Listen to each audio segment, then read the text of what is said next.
Hello students, आज अपने rectifier का नेक्स्ट जो टाइप है उसके बारे में पढ़ेंगे। तो फुल वेव रेक्टिफायर के बारे में अपने अध्ययन करेंगे। फुल वेव रेक्टिफायर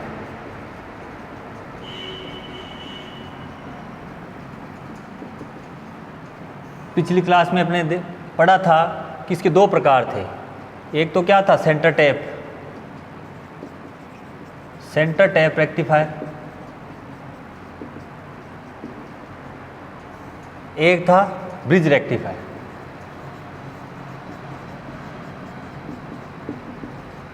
दो प्रकार थे इसके। तो मैं सबसे पहले सेंटर टैप रेक्टिफायर के बारे में आपको बता देता हूँ।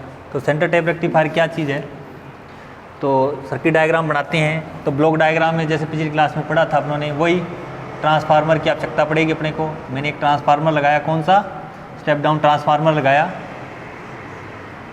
और इसको मैंने ऐसी इनपुट सप्लाई दी।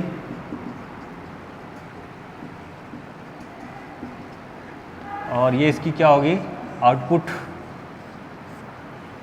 ठीक है। अब इसमें जो सेंटर टैप का मतलब है, इसकी जो सेकेंडरी होती है, नाम से ही पता चल रहा है सेंटर टैप रेक्टिफायर, इसकी जो सेकेंडरी की जो वाइंडिंग होती है उसको सेंटर टैप किया होता है। ऐसे जैसे ये वाइंडिंग होगी इसकी, ये देखिए, ये बीच में से सेंटर टैप किया होता है इसका।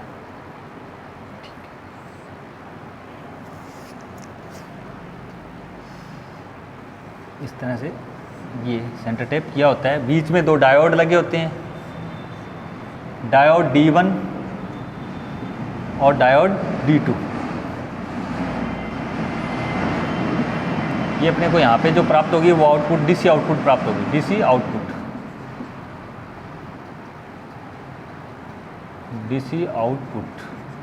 बीच में अपने फिल्टर सर्किट भी लगा सकते हैं। ये प्राइमरी है, इसकी सेकेंडरी है, ये दो डायोड यूज हो रहे हैं।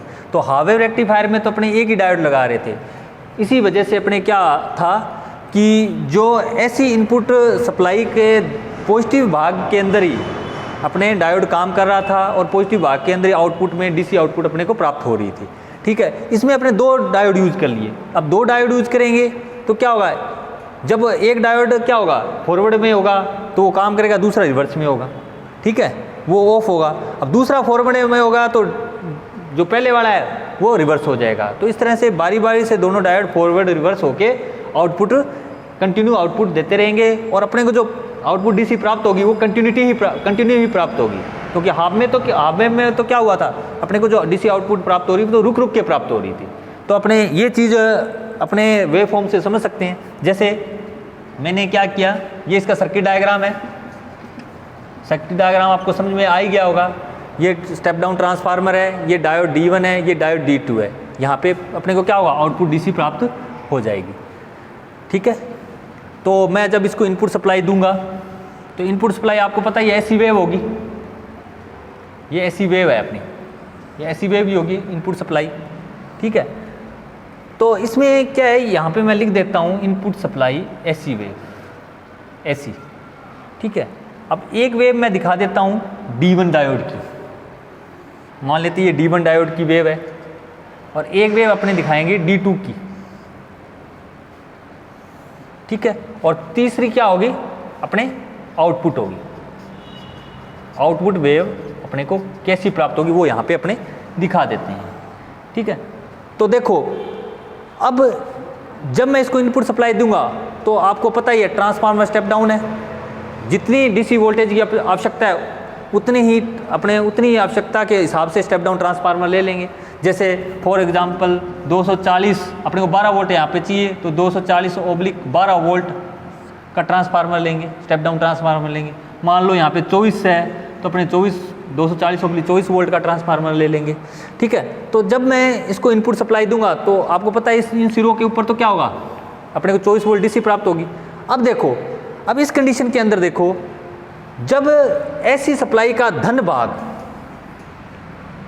जैसे D1 को धन भाग मिला, ठीक है, जो D1 डायोड है इसको ऐसी सप्लाई का जो पॉजिटिव भाग है वो प्राप्त हुआ, तो ये D1 डायोड क्या होगा, फॉरवर्ड कंडीशन में होगा। लेकिन D2 क्या है उसमें, उस कंडीशन में D2 को क्या मिल रहा है, उसमें D2 को क्या मिल रहा है, रिवर्स भाग, या इसको बोल सकते हैं ऋण भाग, या ऋण भाग या ऋण नेगेटिव भाग इसको D2 को मिल रहा है। तो यहाँ पे D1 तो फॉरवर्ड कंडीशन में हो जाएगा, D2 क्या होगा यहाँ पे, D2 रिवर्स कंडीशन में होगा। तो D2 तो क्या रिवर्स में होगा, तो D2 क्या होगा, बंद हो जाएगा, मतलब ऑफ की भांति कार्य करेगा, स्विच की भांति कार्य करेगा, ऑफ स्विच की भांति काम करेगा ये। लेकिन D1 फॉरवर्ड में ये धारा का चालन करेगा।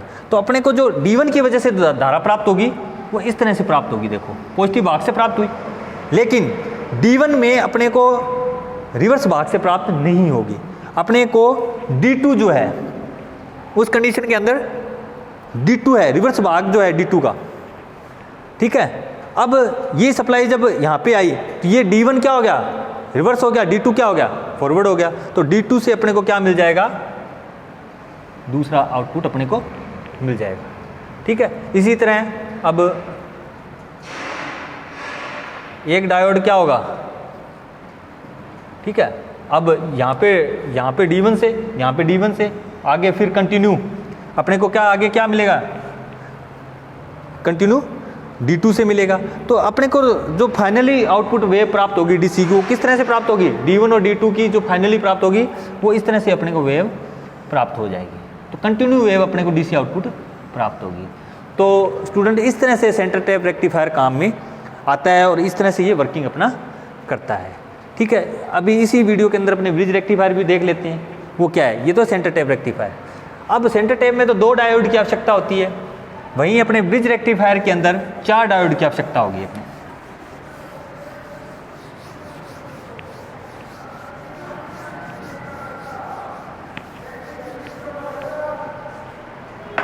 ब्रिज रेक्टिफायर,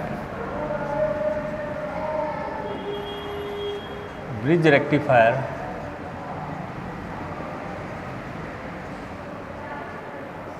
अब मैं आपको सर्किट डायग्राम बता देता हूँ। वही अपने को ट्रांसफार्मर की आवश्यकता पड़ेगी यहाँ पर भी,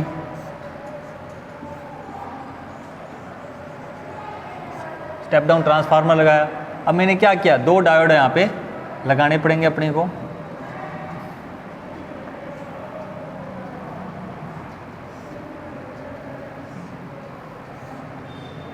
ठीक है।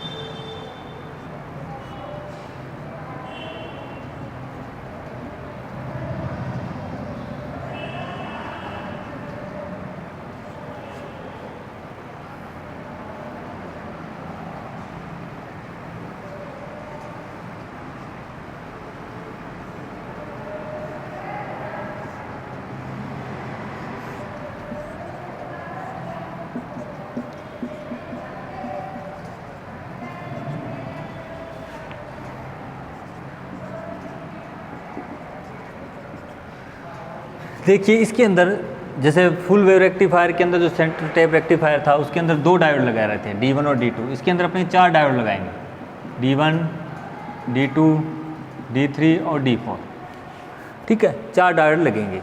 तो ये ब्रिज रेक्टिफायर है, ठीक है। यह भी एक तरह का फुल वेव रेक्टिफायर ही है। जिस तरह से अपने उसमें वेव प्राप्त हुई थी वैसे इसके अंदर भी वेव अपने फुल वेव या continue regular wave DC output प्राप्त होगी। और इसमें अपने फिल्टर सर्किट भी लगा सकते हैं, जैसे कैपेसिटर मैंने एक फिल्टर सर्किट लगा दिया, ठीक है। तो इसके अंदर जैसे अब कैसे अपने समझें, वही बात है कि ब्रिज रेक्टिफायर के अंदर 4 डायोड काम करेंगे। इससे जो अपने को DC प्राप्त होती है, बस अंतर इतना है कि इसमें जो DC अपने को प्राप्त होती है वो DC जो होती है मतलब AC, उसके अंदर AC की जो पल्सेटिंग DC प्राप्त हो रही थी उसमें, इसमें पल्सेटिंग जो क्रिया थोड़ी कम हो जाती है, या जो हार्मोनिक्स है AC के वो कम हो जाते हैं, क्योंकि इसमें 4 डायोड लग गए, ठीक है। यहाँ से ये फिल्टर करेगा, फिर यहाँ से जो प्राप्त होगी वो और इसको DC में कन्वर्ट कर देगा। तो वेव वो वैसे ही प्राप्त होगी अपने को इस तरह से। मान लो मैंने ऐसी इनपुट दी इसको, ठीक है, ऐसी इनपुट दी और अपने को जो आउटपुट DC प्राप्त होगी वो इस तरह की प्राप्त होगी अपने को। तो उसके अंदर जो अपने को DC प्राप्त हो रही थी, ये आउटपुट DC है, आउटपुट DC है। तो इसमें कुछ हद तक जो पल्स जो हार्मोनिक्स है AC की बहुत ज़्यादा कम हो गई है। उसमें क्या थी, ज़्यादा हार्मोनिक्स होती है, ठीक है। तो ज़्यादातर अपने ब्रिज रेक्टिफायर यूज़ करते हैं जो AC को DC में कन्वर्ट करने के लिए। ये इसलिए यूज़ करते हैं कि इसके अंदर जो आउटपुट DC अपने को प्राप्त हो रही है वो शुद्ध प्राप्त होती है, दूसरे रेक्टिफायर के बजाय शुद्ध आउटपुट डीसी अपने को प्राप्त होती है। 100% तो नहीं होती है, लेकिन इसमें जो रिपल है, फ्रीक्वेंसी का मान है, वो कम हो जाता है। ठीक है, तो स्टूडेंट इस तरह से अपने क्या किया, आज अपने रेक्टिफायर के बारे में पूरा अध्ययन कर लिया।